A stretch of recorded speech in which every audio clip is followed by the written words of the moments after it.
बिस्मिल्लाहिर्रहमानिर्रहीम। अस्सलाम वालेकुम फ्रेंड्स, उम्मीद है सब खुश होंगे, खैरियत से होंगे। आज हम आपको बहुत ही कीमती और अहम नुस्खा बताने लगे हैं जो घर में भी बनाया जा सकता है और इसका नुकसान बिल्कुल भी नहीं है। एक ऐसा नुस्खा है जिसमें कोई कीमत की ज़रूरत भी नहीं होती ज़्यादा। घरेलू चीज़ें हैं, दो आपको नज़र भी आ रही हैं तस्वीर में, शक्ल में। तो इनके बारे में हम आज तफसील से थोड़ा सा देखते हैं भी क्या फ़ायदा है इनका। ख़ास तौर पर हमने बच्चों के लिए ये नुस्खा जो है तजवीज़ किया है, आज़मूदा भी है और बड़े भी इसको इस्तेमाल करेंगे उनको भी बहुत फ़ायदा होगा। तो चलते हैं हम अपने नुस्खे की तरफ पे, इसको कैसे बनाना है, कैसे इस्तेमाल करना है। तो उससे पहले आप सबसे रिक्वेस्ट भी की जाएगी कि आप हमारे चैनल पर अगर नए हैं तो सब्सक्राइब करें, वीडियो को लाइक करना है और अच्छी अच्छी वीडियोज़ के लिए चैनल को सब्सक्राइब करने के बाद बेल के बटन को दबाकर आल पर क्लिक लाजमी करें, ताकि मज़ीद अच्छी अच्छी सेहत के बारे में और वर्जिशों के बारे में, ख़ास तौर पर जिस्मानी खूबसूरती के बारे में आपको टिप्स मिल सकें। चलें दोस्तों, ये आपको नज़र आ रहे हैं, ये हैं तेल। तेल जो है बहुत ही कीमती ग़िज़ा होती है, देहातों में आम इस्तेमाल होते हैं, हर कोई इनको काश्त करता है देहात में। तो आम तौर पर सफ़ेद तिलों को बहुत ही मुफीद तस्वर किया जाता है। ये कैल्शियम से, विटामिन से भरपूर होते हैं। इनके अंदर ख़ास किस्म का तेल भी होता है जो सर पर बाल उगाने के लिए इस्तेमाल किया जाता है।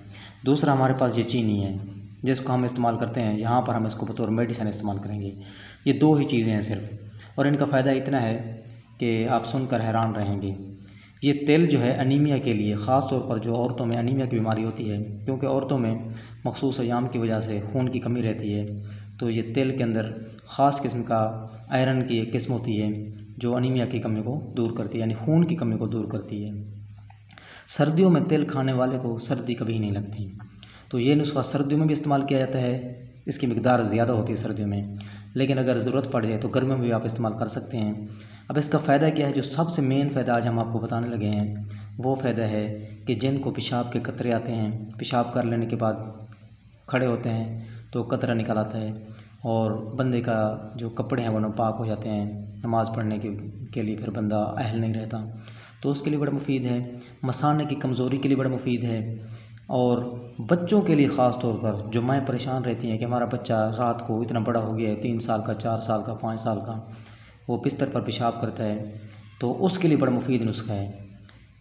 इस नुस्खे को हमने बहुत आजमाया है। एक बहुत काफ़ी उम्र का बंदा था, उसकी उम्र तकरीबन वो बलूगत तक पहुंचा हुआ था, 10-12 साल उसकी उम्र थी, वो अभी तक बिस्तर पर पेशाब करता था।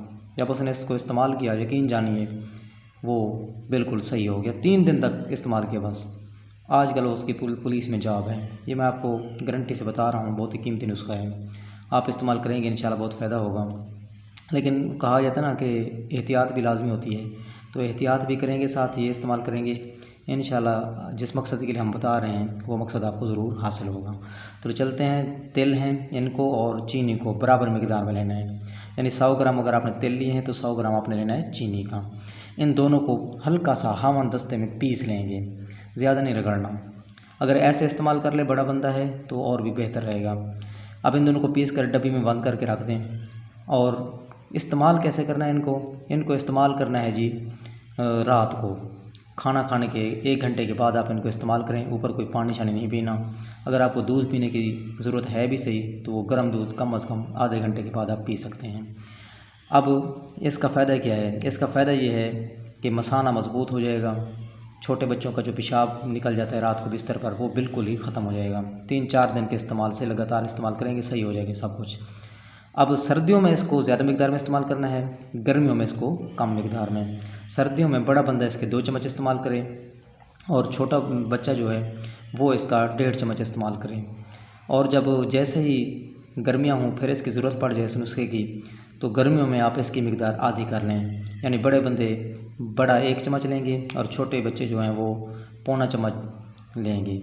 तो ये बहुत कीमती नुस्खा है, लेकिन इसकी एहतियात ये है कि इसके ऊपर पानी ना पिएँ। जितनी भी तेलदार चीज़ें होती हैं उनके ऊपर कभी भी पानी ना पिएँ, उससे खांसी का, टीबी का ख़तरा होता है और बंदे का गला भी बैठ सकता है। तो उम्मीद करते हैं आपको ये नुस्खा बहुत पसंद आया होगा। कोई इसका नुकसान नहीं, आप किसी से जाकर पूछेंगे कोई इसका नुकसान नहीं बताएगा। अगर शुगर का मरीज़ है कोई तो उसमें चीनी का इस्तेमाल ना करें, सिर्फ तेल इस्तेमाल करें। हल्की सी मिश्री अगर ज़रूरत पड़े तो वो इस्तेमाल कर सकते हैं।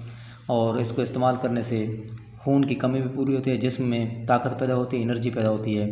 और जिस्म के अंदर जितने भी वाल्व्स हैं, जिस तरह दिल के अंदर वाल्व होते हैं, हमारे मसाने का वाल्व है जो चीज़ों के आने जाने को कंट्रोल करता है, वो बड़े मज़बूत होते हैं ख़ास तौर पर। तो उम्मीद करते हैं ये वीडियो आपको अच्छी लगी होगी, तो चैनल को सब्सक्राइब करना है।